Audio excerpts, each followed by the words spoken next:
Alors, donc on va attaquer la partie construction maintenant. Donc je vais vous montrer comment construire un parallélogramme de deux façons différentes, comment construire un losange et comment construire un rectangle avec différentes données.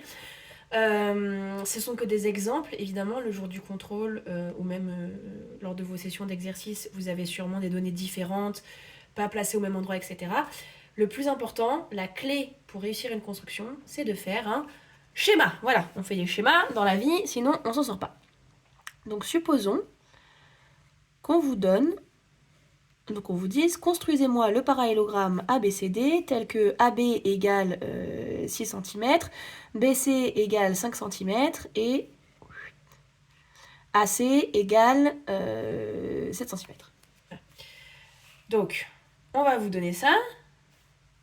Qu'est-ce que vous allez devoir faire? Donc il y a deux façons de faire possible, et les deux commencent par le même principe, c'est de me construire déjà le triangle ABC. Donc, on va construire le triangle ABC. Vous avez besoin d'une règle, d'un compas, parce que votre compas est votre meilleur ami. Pour plus tard dans la vidéo, vous allez voir que j'utilise des angles, donc un rapporteur, c'est bien. Moi, j'ai une géorègle, mais c'est le même principe. Voilà, une équerre. Si vous n'avez pas d'équerre, une géorègle aussi, c'est le même principe.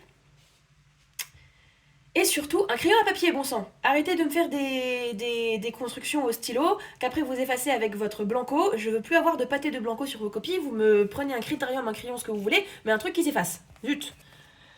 Allez, donc, c'est parti. Vous n'avez pas besoin de prendre votre règle pour l'instant, puisque en fait, vous avez vos carreaux. Ah oui, prenez aussi des feuilles à petits carreaux, hein, s'il vous plaît. On fait pas de mathématiques sur des grands carreaux. Donc, j'ai dit 6 là. 1, 2, 3, 4, 5, 6... Voilà, hop. Donc pareil, comme j'ai pris des données qui sont rondes, j'ai pas besoin de me servir de ma règle. Si jamais je voulais mesurer de manière plus précise, par exemple, je sais pas moi, on vous demande un truc de 3,4, vous me faites d'abord une encoche à 3,4, ensuite vous lâchez votre règle et seulement après vous venez écarter votre compas de 3,4 en le plantant, en écartant et ensuite en faisant un tracé. Vous tenez toujours votre compas à deux mains. D'accord? Arrêtez d'essayer de mesurer en même temps ce que vous faites, l'écartement, ça marche pas, c'est pas précis, vous faites n'importe quoi.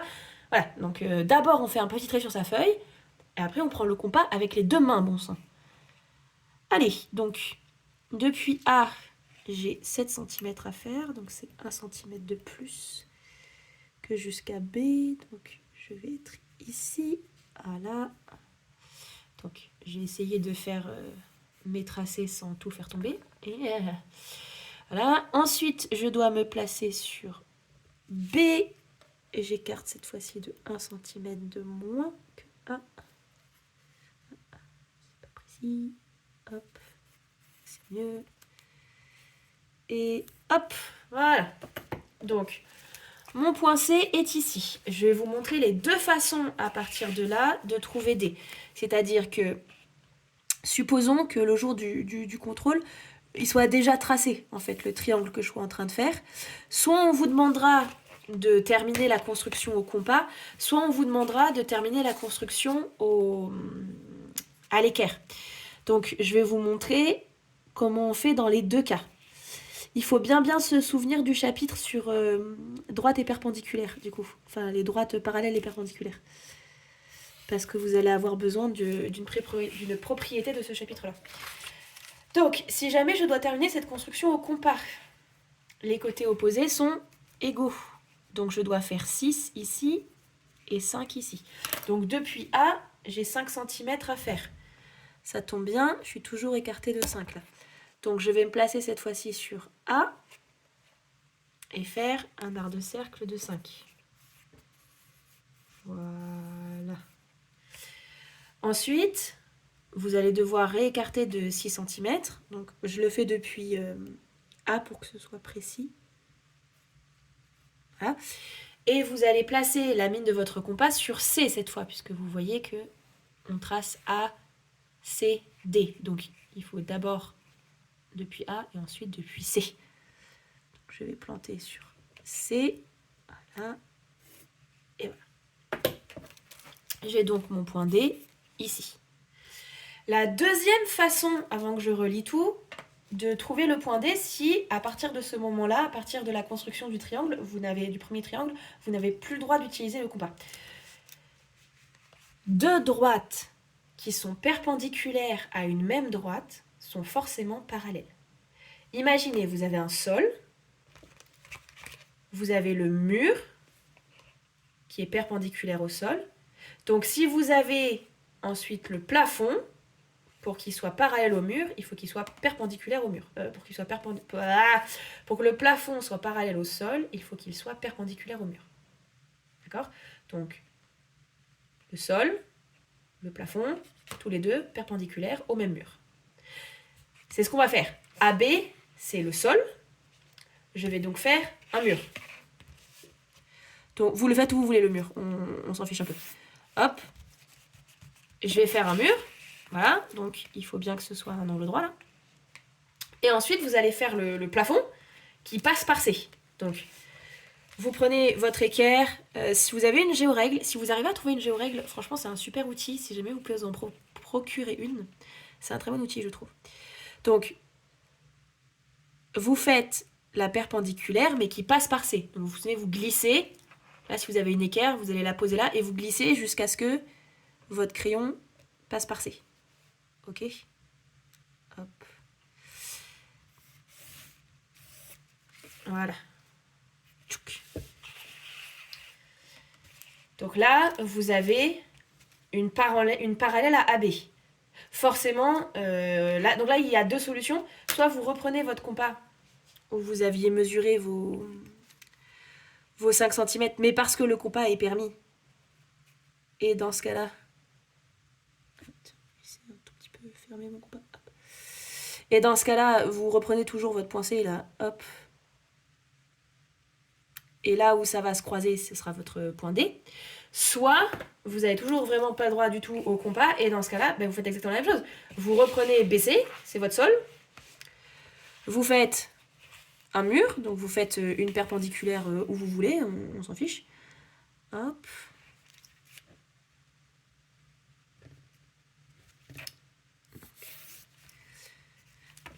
Là, j'ai fait une perpendiculaire à BC. Et maintenant, vous allez faire la perpendiculaire à la perpendiculaire, mais qui passe par A. Donc, attendez, j'arrive à vous le montrer. Hop. Donc, voilà. Et il faut que je fasse coulisser jusqu'à ce que je sois sur A. Voilà. Hop. Et donc, vous avez bien votre parallélogramme A, B, C, D. Et donc, là où j'avais les traces de compas, c'est là aussi où j'ai les traces des parallèles. C'est normal. Donc, deux façons, un seul parallélogramme. Donc, soit avec l'équerre, soit avec le compas, une fois que vous avez tracé un premier triangle, bien sûr. Hein, le premier triangle, il faut juste savoir construire des triangles. Des fois, on vous donnera des angles au lieu d'avoir 3 longueurs. Mais vous savez déjà construire des triangles, même quand il y a des angles. Donc, pas de panique. Vous construisez toujours votre premier triangle. Et après, le point D, vous le trouvez soit avec le compas, soit avec l'équerre. Autre construction qu'on va potentiellement vous demander, ça va être un losange. Donc, je vais vous faire un losange et un rectangle. Donc, un losange, pareil. Faites des schémas. Alors, supposons qu'on vous demande un losange. Hop. Je fais un schéma à la one again. Voilà.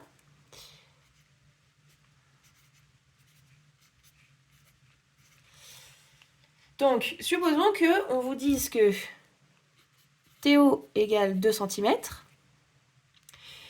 et que STO fait 50 degrés.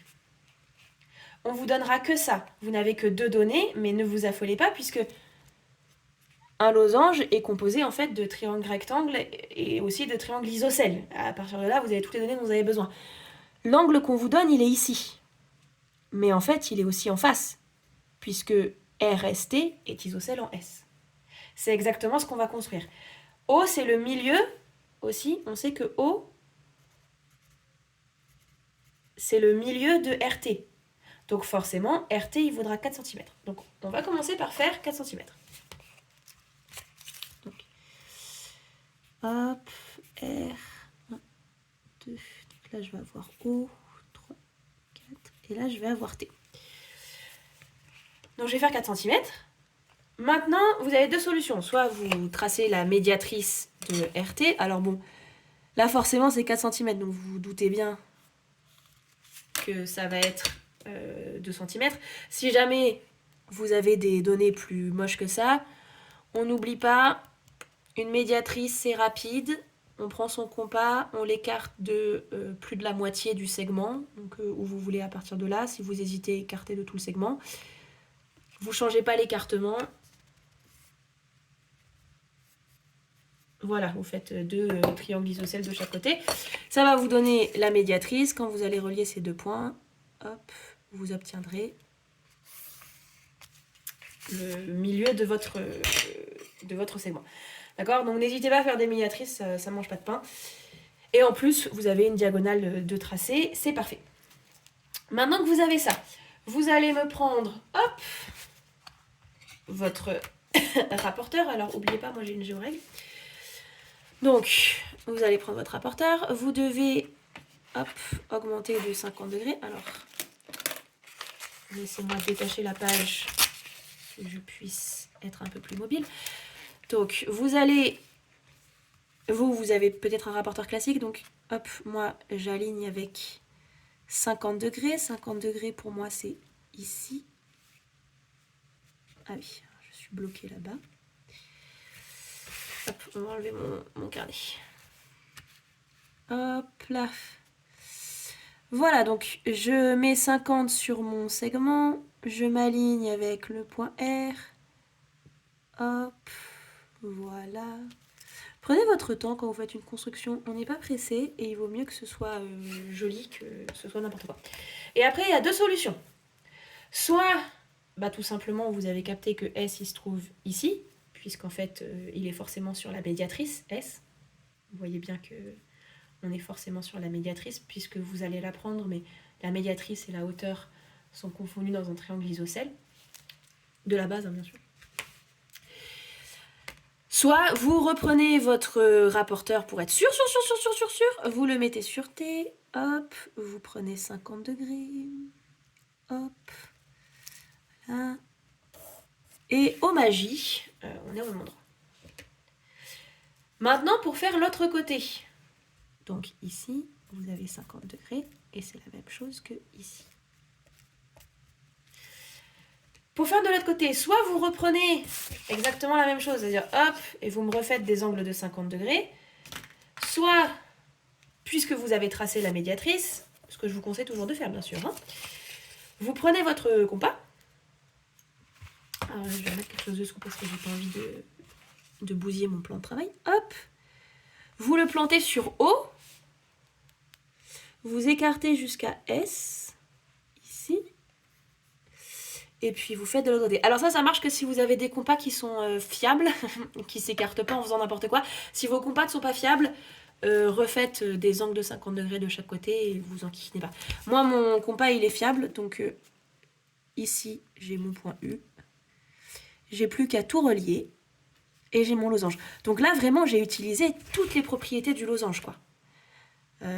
Donc chaque diagonale est la médiatrice de l'autre diagonale. Ça, on l'a écrit dans notre cours. Tous ceux qui ne sont pas mes élèves, j'espère que vous l'avez écrit aussi dans votre cours, mais si vous ne l'avez pas écrit, remarquez-le bien. Cette diagonale est en réalité la médiatrice du segment RT. Et la droite RT est en réalité la médiatrice du segment SU. D'accord? Puisqu'une médiatrice, c'est quand on est perpendiculaire et qu'on passe par le milieu. Et c'est exactement ce qui se passe ici. D'accord?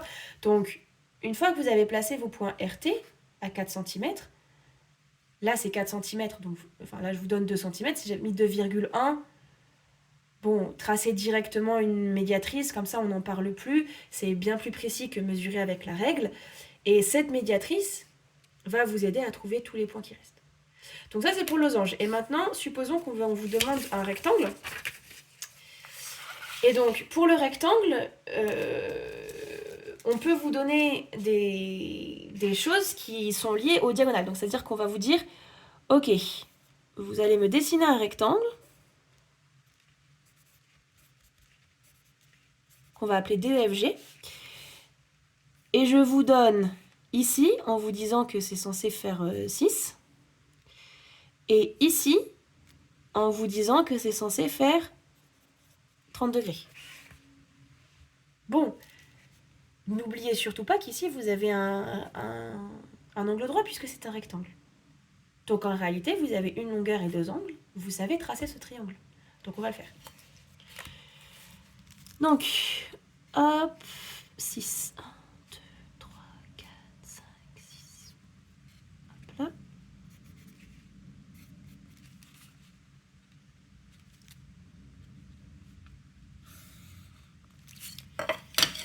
Vous prenez de nouveau votre rapporteur.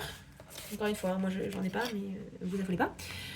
Alors, hop, vous allez vous placer sur D, vous allez me faire un bel angle de 30 degrés. Hop, hop, hop, hop. Voilà. Là, je suis bien. Voilà. Prolongez bien votre droite. Pour la simple et bonne raison qu'ensuite, il suffit de prendre l'angle droit. Donc, si vous avez une feuille blanche, vous ferez ça à l'équerre. Sinon, vous avez des carreaux, donc servez-vous de vos carreaux. Et là où ça se croise, bravo, c'est le point F, quoi. Et du coup, il y a 2 solutions. Déjà, vous me refaites un angle droit depuis D, puisqu'encore une fois, c'est un rectangle. Voilà. Et donc, soit vous prenez votre compas, vous mesurez de E à F, vous faites la même encoche de l'autre côté et vous reliez. Soit, par symétrie, d'accord qu'en fait, ça, c'est le même qu'on a retourné, vous mettez un angle de 30 degrés depuis ici, vous tracez là. Il y a vraiment pas de façon de faire. Il y a plein de façons de faire. Une autre, c'est de garder votre équerre. Et en fait, vous allez faire coulisser jusqu'à passer par F, encore une fois, puisque vous avez des angles droits partout. Donc, voilà.